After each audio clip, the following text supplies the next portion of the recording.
Behind closed doors, the Freemasons were free to indulge in the secret rites and rituals handed down to them by their ancestors, and these became the basis of their levels of membership, called degrees.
Politicians funded by the Masons promoted the Masonic ideology.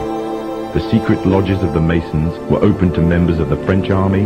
High-ranking officers and generals were indoctrinated to the Freemasons' way of thinking.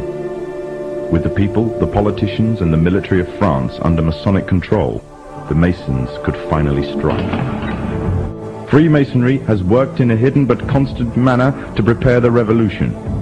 We are then in complete agreement that Freemasonry was the only author of the revolution, and the applause which I receive from the left, and to which I am little accustomed, proves, gentlemen, that you acknowledge with me that it was Masonry which made the French Revolution.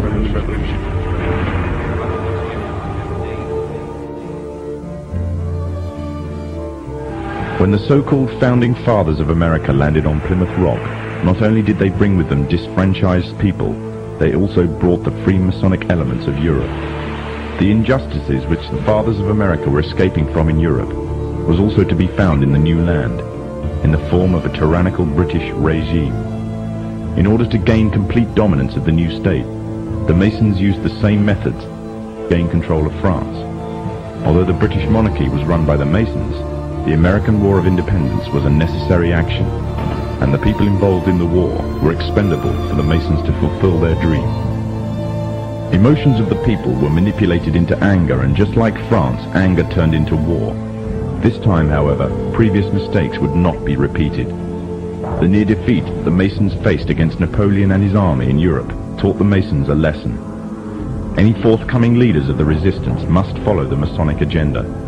The best way to do this was to ensure the leader himself was a Mason, and the leader who took the war to the British was none other than George Washington. On the 4th of July 1776, the Declaration of Independence was made. On the 17th of October 1781, the British were finally defeated and surrendered the colonies to the Americans, and the world's first Masonic state was born, a nation that would represent Masonry in every way.